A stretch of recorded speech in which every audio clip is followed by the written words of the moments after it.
Hello, Earful Tower listeners. Oliver G here. This episode is brought to you by Cooking with Class. Last week I mentioned a little bit about the sauce making class. Let me get into a little bit more detail of why I liked it. Firstly, it was fun. I feel like in Paris you don't get to do many fun things. I talked about it with the Notre Dame virtual experience where you feel like you're going on a ride, and that's what it felt like at Cooking with Class. Strap on the apron, sharpen your knife. You're in a small group. I was in a group of 3. They can do as few as 1 and as many as 10, I think. And we had a French chef with a French accent. Shout out to Antonin, can't pronounce it, but I could appreciate his cooking. And we made, chicken stock. We made fish stock. We made all the famous French sauces. You know what? I actually met a chef the other day, and I talked to him about mayonnaise after I'd made my own. And he said to me, the one thing he couldn't believe was that more people in life don't make mayonnaise for themselves regularly. I said to him, how often do you make it? He said, every 2 or 3 days. Imagine that. You could do it too if you go to Cookin' with Class, COOKN with Class, just over the hill in Montmartre. Exceptional classes. And you can learn what they call the French mother sauces in a hands-on French sauce making class in Paris. You'll learn at least 5 sauces in this 4-hour class. A tasting at the end is included. The class is in English and it really was exceptional. I promised them that Earful Tower listeners, you guys, would make bookings. Otherwise, they don't have to pay anything for being at the start of these episodes. So the choice is up to you. You'd be supporting the show if you book a class, and I highly recommend it. So check it out, Cooking with Class. The link is in the show notes below. Something that is almost impossible to narrow down, to cut down to the bare essentials is a topic like the French Revolution. But once I tried to do it with the help of guest Mike Duncan, who ran the huge, and I mean hugely popular Revolutions podcast. So this guy, I mean, when I say huge, this is on a whole different planet level of huge. The amount of people who listen to him breaking down the French Revolution is unbelievable, really. And if you want to get the full story, go and check out his work on revolutions. But for today's episode, we are revisiting when he came on the Earful Tower. This is one of the episodes from the back catalogue, him giving me, the idiot, an idiot's guide to the French Revolution, essentially him breaking it down so that when you're at a dinner party yourself and the topic comes up, you're not left in the dust. So here we go, a trip to the back catalogue talking about the French Revolution. Enjoy the show.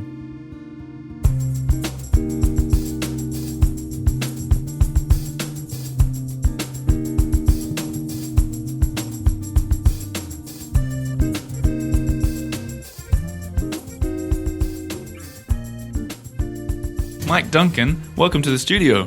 Thank you for having me here in the studio. And as I said just 10 seconds ago, I love your name. Thank you very much. It is simple, but it's, do you think it's kind of American sounding? It is. It's very clear, concise, like Anglo-Scottish. Mike Duncan. Mike Duncan. Good 3-syllable name. It took me a long time to come up with it. Oh, really? Yeah, sure. The hard K's is quite Viking-y, you know? Thank you. Duncan, Mike Duncan. Mm-hmm. That could be. It's bold. Yeah, it's bold. It's bold. Yeah, if it was written, it would be in bold. Yeah. You know? Yeah.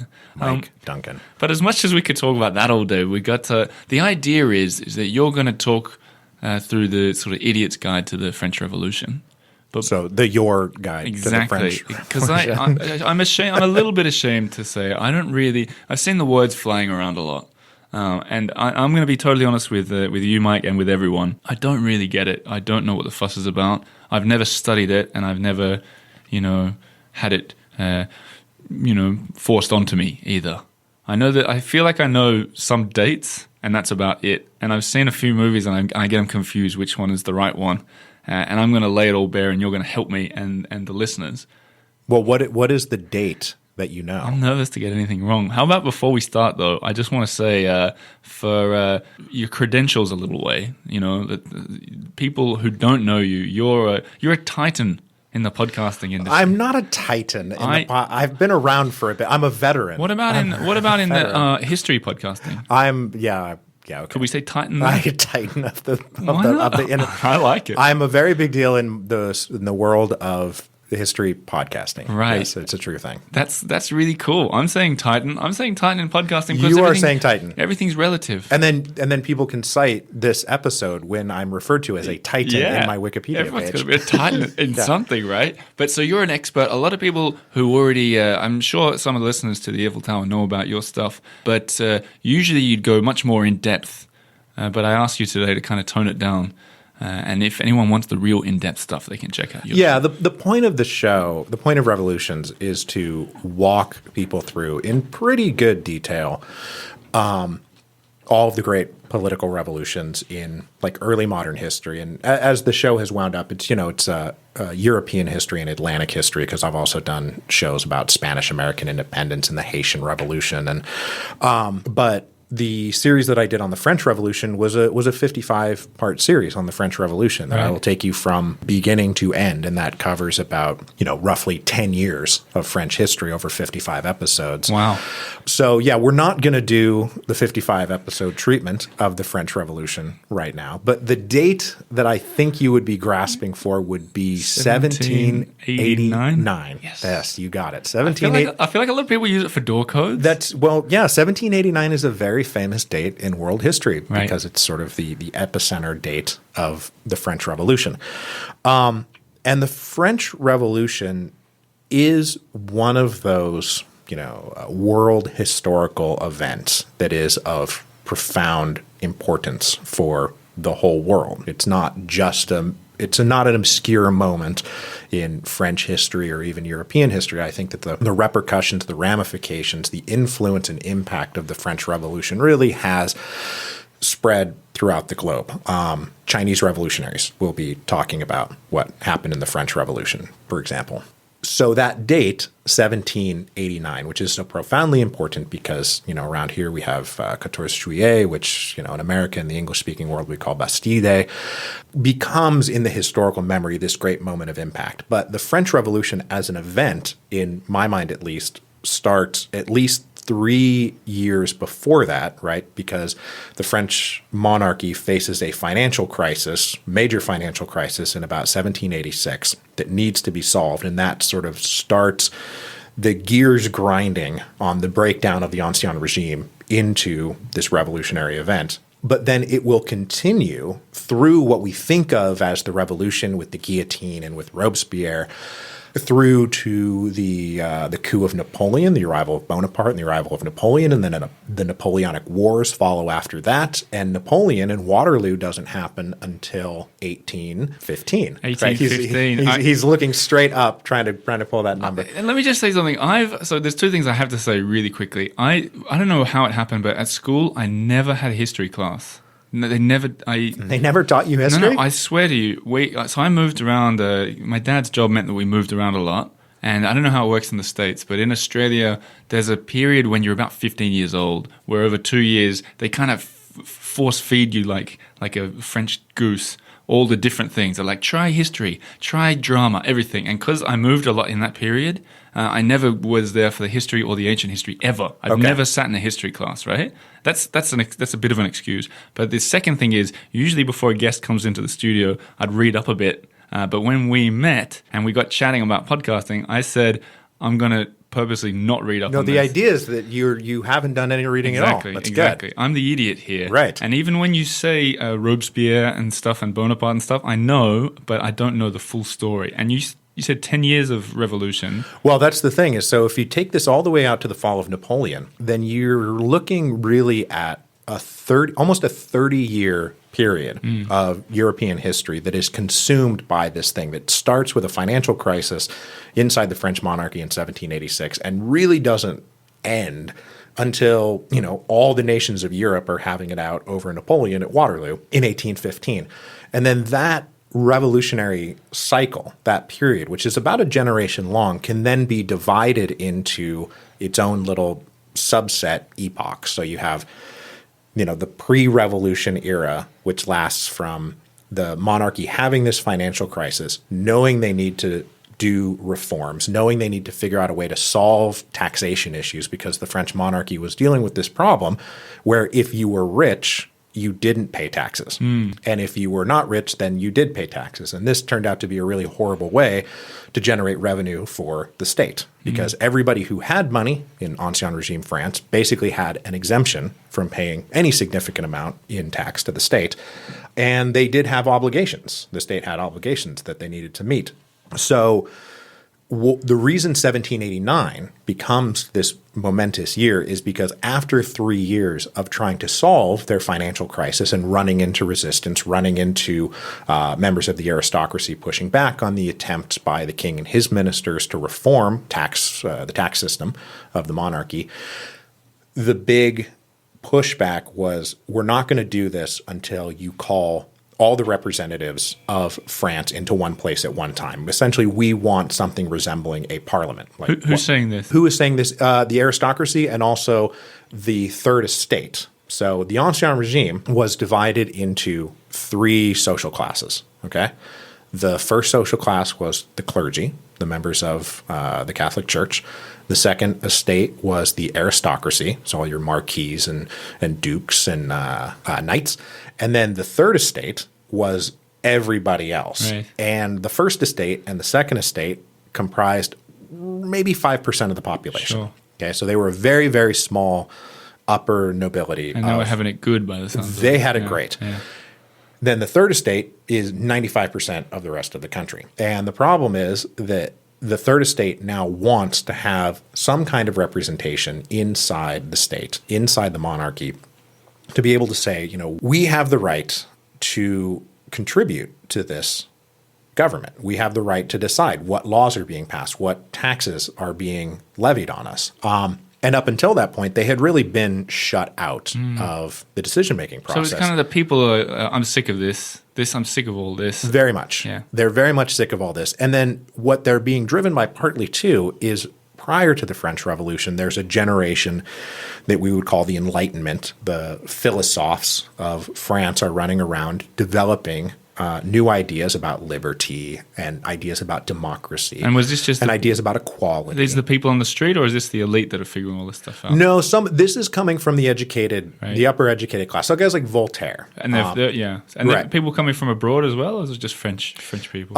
We're mostly talking about French people right now. There is a healthy foreign contingent. Yeah. That's Paris has always been a very is. It's a very cosmopolitan city.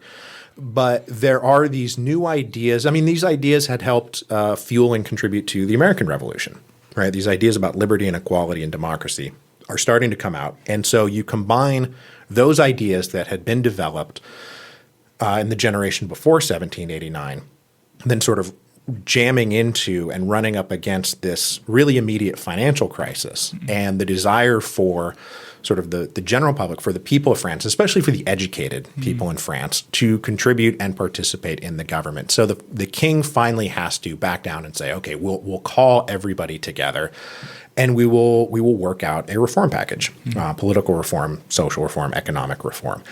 And if I get too deep into what happens when the Estates General gets called, we will be here for the next 12 hours.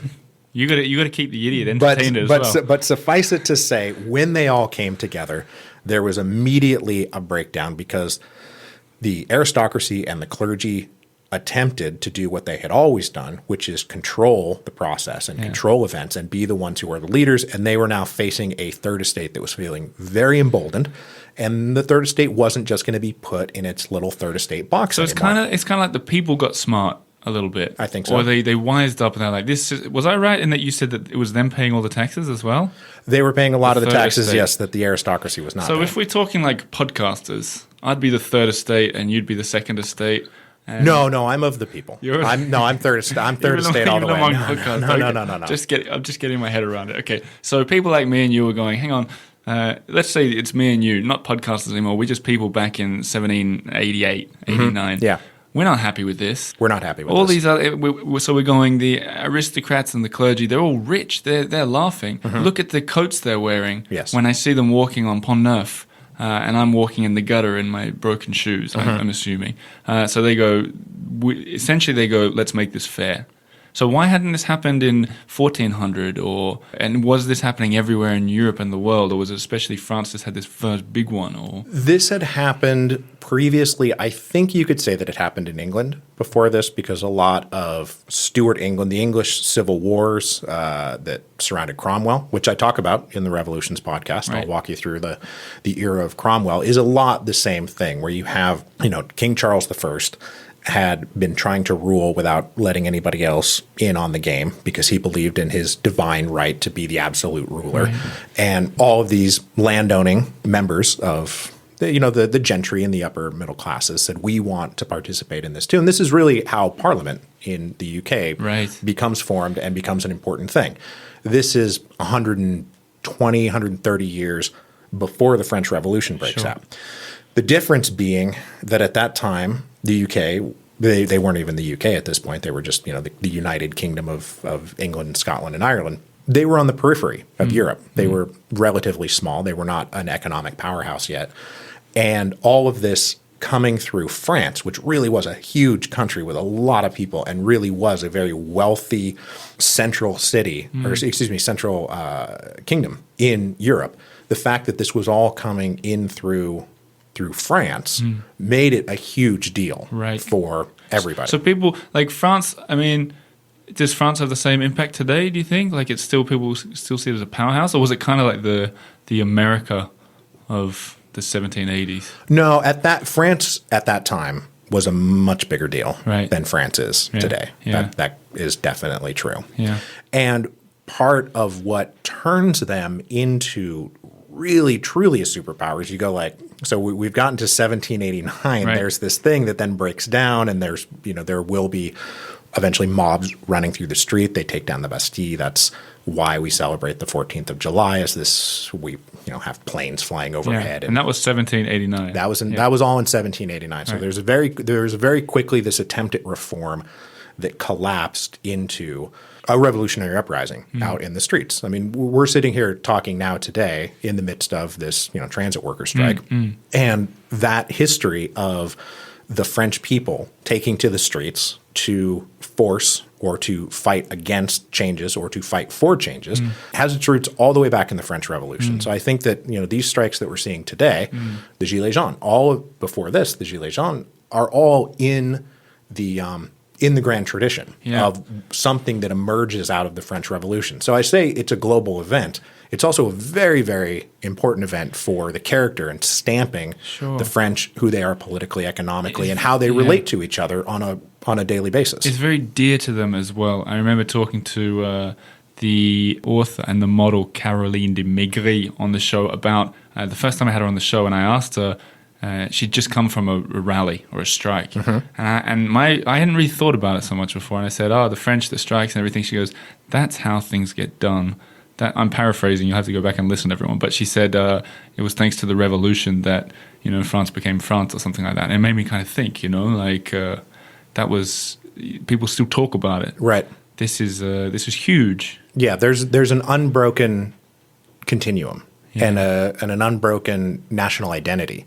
And, the national identity of France is something that is born out of the French Revolution. They were, before the Revolution, they were, like everybody else, they were a monarchy where there were kings and there were aristocrats, and then everybody else was a subject of the king. Sure. And the king was supposed to be this absolute ruler. So who's the king now in 1789? Louis XVI. Louis and XVI. Marie Antoinette. So we got Yes. Louis XVI and Marie Antoinette are the sort of the living symbols of this decadent, unequal society. But he's not the famous French king. That would be the Louis XIV, no? Louis XIV was Louis XVI's great grandfather. Right. He's the one who built up Versailles. Yeah, and that's when most people think French royalty. They probably think him and Marie Antoinette, even though they were never together or anything. Yeah, they're two ends of a spectrum. Right. Where Louis XIV is the one who builds up Versailles and creates this opulent approach to monarchy, because the French kings go all the way back into the misty dark ages, but the idea of this incredibly opulent centralized monarchy and Versailles and everything that when people come to France and they come to Paris, they're going to go to Versailles, and what they're looking at is Louis XIV's expression of what he wants a centralized absolute monarchy to look like. And that is happening at the end of the 1600s and beginning of the 1700s. Gotcha. So now we advance to his great-grandson, who is Louis XVI and Louis XVI's wife, Marie Antoinette, who are going to bracket the other end of that opulent absolute monarchy, where what Louis XIV created, Marie Antoinette and Louis XVI will see collapse and be destroyed. In part because they were living in a bubble. Right. They're living in a bubble. They're rich. But here's my question for you. Firstly, people from the time of Louis XIV must have been like, how dare he build that big castle when I'm living in squalor, right? Well, the people in the streets certainly thought that. Would they have even seen it? No. Okay, so they probably didn't even know. No. But then when they get angry with Marie Antoinette and Louis XVI, I wonder why they didn't want to go and burn it to the ground. Why is it still standing today? Luck. You think? I do. There is a moment in the French Revolution, so still in 1789, where you've had the Estates General have been called. They're trying to solve this financial crisis. There has been an uprising in Paris, which part of the reason why Louis XIV built Versailles and moved out to Versailles, which is a little ways out of Paris, is because he did not trust the Parisians. Him and the Parisians did not get along with each other. He got in fights with the leaders of Paris, and he didn't trust the mobs of Paris, so he wanted out. So they have this over the summer of 1789, there are all these revolutionary events that happen. This is when the Declaration of the Rights of Man is written and promulgated, which is still posted on every government building and in every school in France. You have the Declaration of the Rights of Man gets published. By October of 1789, things still haven't quite gotten any better. But the Bastille has been stormed by this point. It has been stormed by this point, but things still are not great.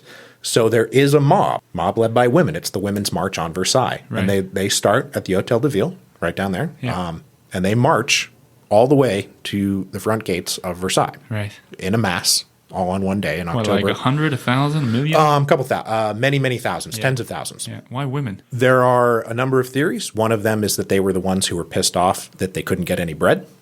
They were the ones who had to go wait in line for food, and they were the ones who had to feed their families. And so they were really angry about this. And then also there were parts of French law that exempted women from being charged with certain crimes. So if you put women in the front of the march, then they weren't going to be they couldn't be charged. But the rage that was coming out of particularly the women of Paris was because they couldn't feed their families. Because in addition to this financial crisis that's happening, there's also a series of horrible harvests, right? That's one of the things that contributes to the revolutionary event is that for 2 years in a row, there are terrible harvests in France. And so there are bread shortages. Prices are going sky high. People are having trouble feeding themselves.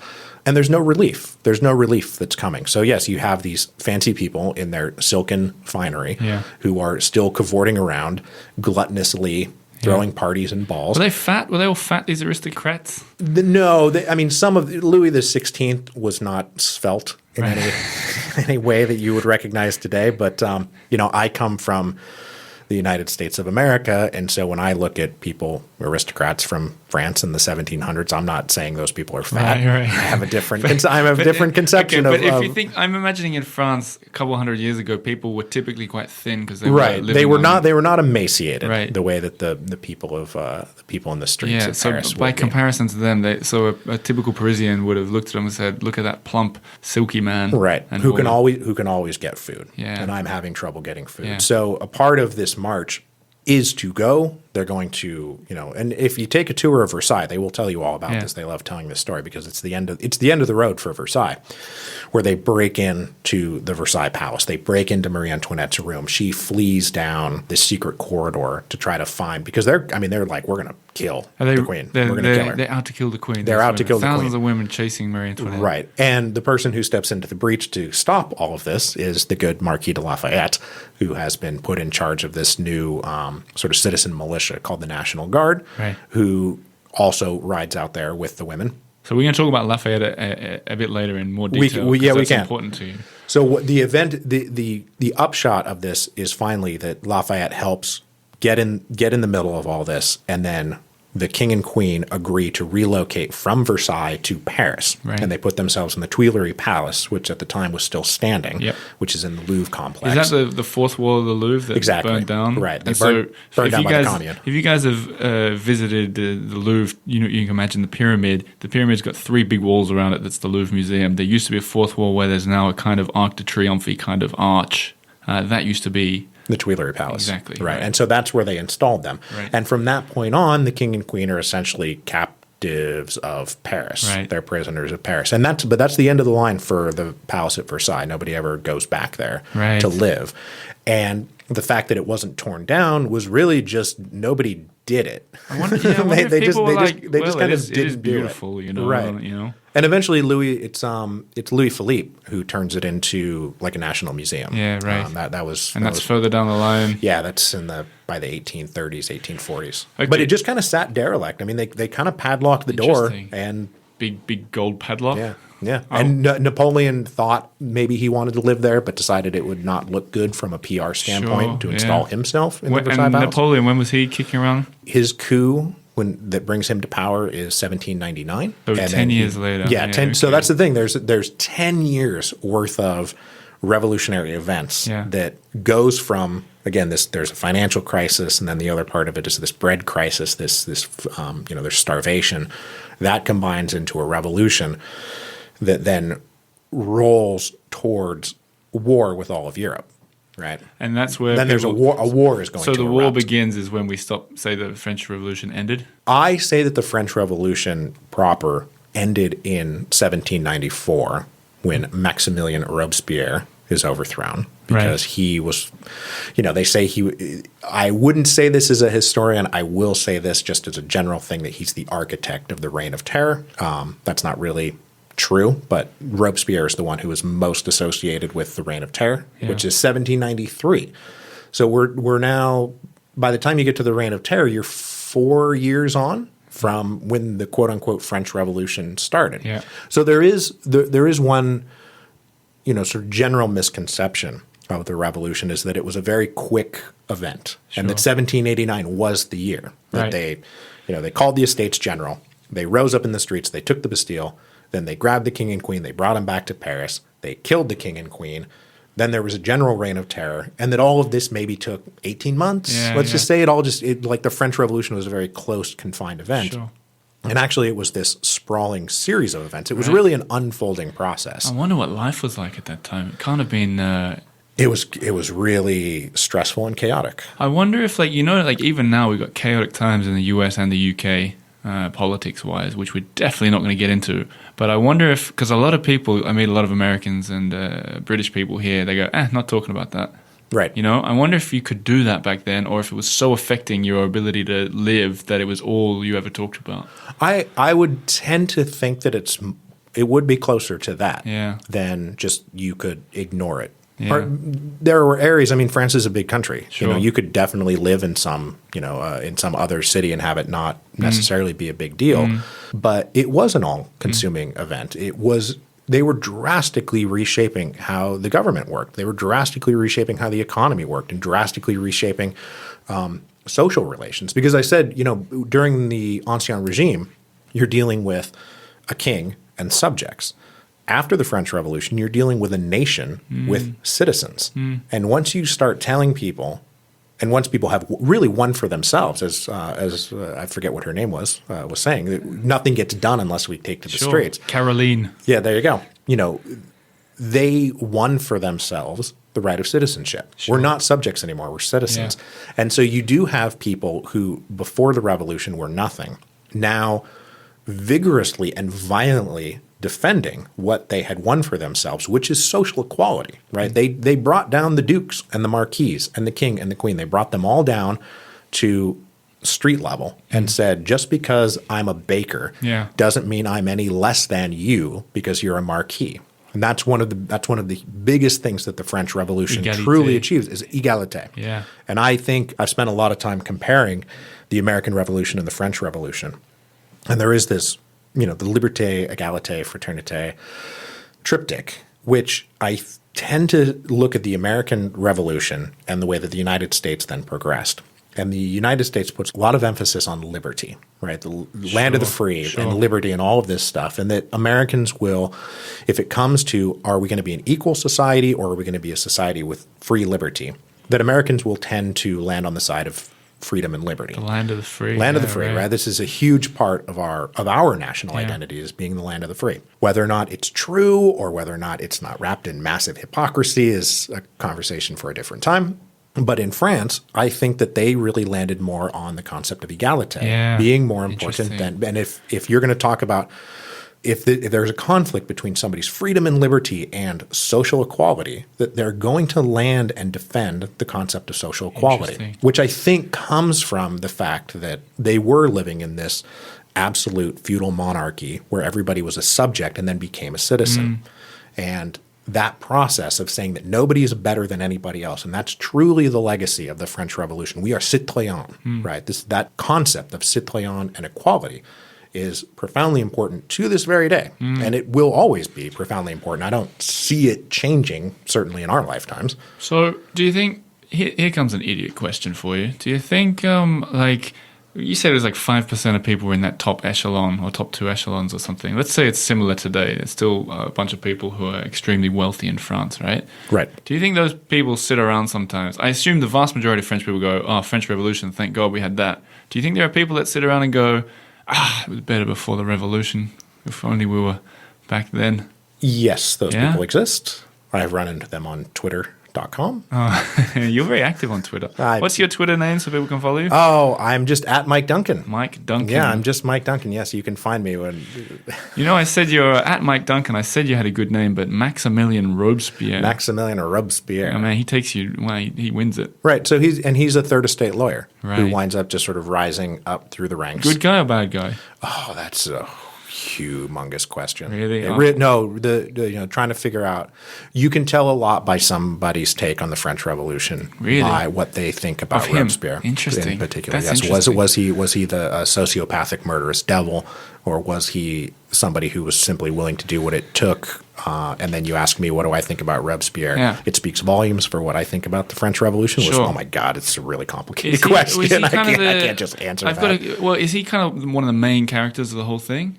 Yeah, I would say so. As well as Marie Antoinette and King the 16th. Right, because Robespierre, especially at the end in 1793, is the leader of the faction that wants to kill Louis XVI and wants to kill Marie Antoinette. So they didn't die until 83 or something? 93, yeah.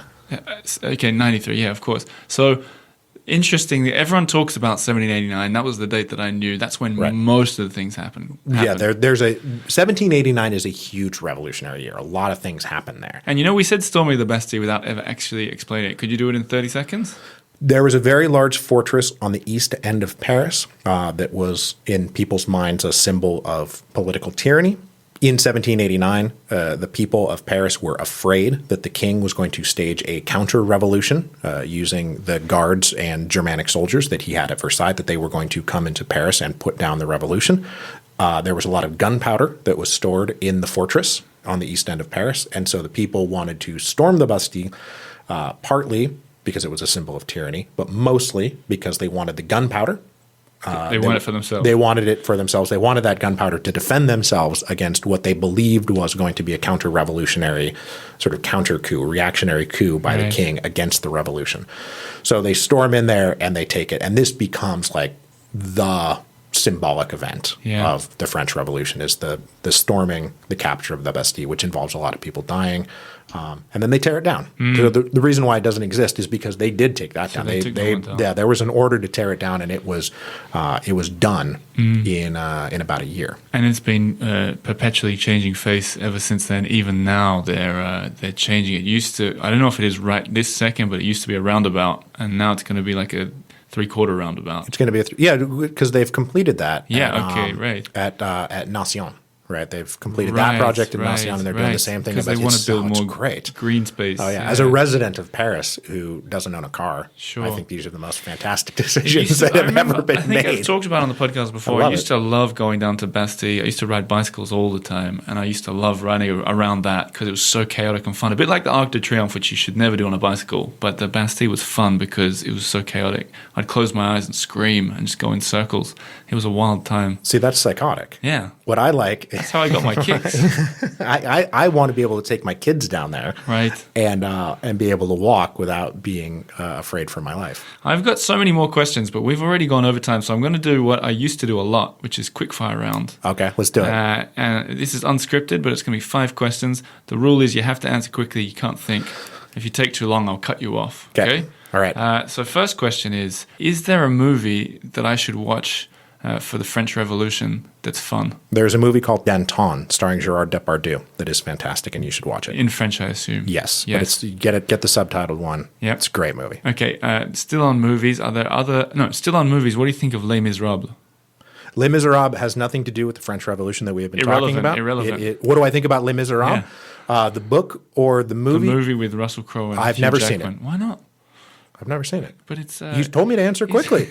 I've never seen it. I don't have an answer for why not. I don't have a good answer for why I haven't seen it. But that's another French Revolution that happened afterwards, I think. Yeah, that's not even the Revolution of 1830. That is the failed revolt of 1832. Okay. Talking about Paris, is there something that really gets your history juices flowing to see in the streets of Paris? Is there something that gets my history juices flowing? I told you I didn't script the question of Paris? You know what I mean? Is there something you look at and go, oh gosh, I'm glad I live here? I live in the Marais, and I live quite close to the Hôtel de Ville. Mm-hmm. And the fact that when I'm just trying to go from one place to another, to get to the left bank, right, I'm constantly walking through the square in front of the Hôtel de Ville, which so many important things happen in that space. I mean, that's where Robespierre winds up dead. Mm-hmm. That is where the Second French Republic was proclaimed. That's where the Third French Republic was proclaimed. There were lots of really important things. That's where the Women's March on Versailles started from. So just sort of the fact that I have to walk through that to just go about my daily business is every once in a while I do stop and be like, I cannot believe that I'm just trying to walk someplace right now, and it takes me right through this space. It's a nice building too. You like that building? It's great. There's a listener to this show who works in there. Maybe I'll put you in touch with him. I've been able to be in there one time because of the Patrie. Patrimoine. So I took my son there, and it's really beautiful inside. I wish it was more open to the public, but there are reasons. There's a guy who listens to this show who I always say that's my favorite building in Paris. I think it's beautiful, and he got in contact with me and took me through the whole building empty. It was amazing. It's gorgeous because it's like Art Nouveau mixed with it's like neoclassical Art Nouveau is the interior. Yeah. It's really beautiful. Amazing. It's really beautiful. A friend of mine became French. Mike, he might be listening. Became French and Australian guy the other day, and they did the ceremony in like a really ugly looking building on one of the islands in the middle. I was like, why don't they do the ceremony in the big, beautiful town hall? Wouldn't that be nice, the city hall? Wonder why they don't do that. This is a quick fire round, Mike. What have you got as an answer? Why don't they do it? Yeah. Politics. Gosh. Last question, and you can take a little bit longer to answer than quick fire round. You're working on a book about a man who this very street we're on was named after, Lafayette. What can we expect from the book, and why are you writing it? I am writing a book about the Marquis de Lafayette because the Marquis de Lafayette was a principal player in 3 great revolutions. He was a young, happy-go-lucky teenager in the American Revolution, so Americans have a tendency to love him. Then he went back to France and was one of the principal participants in everything that we've been talking about in 1789. He was in the Estates General. He was the head of the National Guard. He's, for a couple years in the French Revolution, one of the most important figures in France. And then he gets ultimately driven out by the Reign of Terror. Him and Robespierre didn't get along in the end. And then if you fast forward all the way to 1830, which is the July Revolution, which is the fall of the Restoration, the arrival of the July monarchy, Lafayette played a role in that revolution as well. So he lived for close to 80 years, and in that time was a central player in 3 great political revolutions in French history and in really world history. And telling his story from beginning to end tells you so much that you need to understand about this humongous democratic revolution that happened in the entire Atlantic world, starting in about 1760, 1770, and lasting all the way until the 1820s and 1830s. Right. You feel you're getting to know him a little bit as you're researching him for your book? Yes, I feel like I know. Do you think you'd be he's my friend Gilbert now, right? really? He's not. I don't call him the Marquis de Lafayette. I don't even call him General Lafayette, which is what he preferred. He's my buddy Gilbert now. Do you think he's the kind of guy you'd be mates with if you were in those circles? Yeah, I could get down with Lafayette. He was a good guy, I think. There were mistakes that he made, and there were, if you're a critic or an opponent of Lafayette, I have plenty of criticism for Lafayette, but compared to many of his contemporaries and many political figures that I've studied in my life, most of whom are cruel, greedy, ambitious, rapacious, many political leaders are borderline sociopaths because they're psychopathically egotistical and don't care who they have to run over to get what they want. Yeah, we see these leaders all the time. Right. And I don't really feel like Lafayette was that person. It's always fun to have a fellow Paris lover and podcaster on the show, so thanks for coming in. And I'll have to get you back on the show again at some point and we can talk about why you love all this stuff. Yeah. Great. Thank you very much. Merci beaucoup. De rien.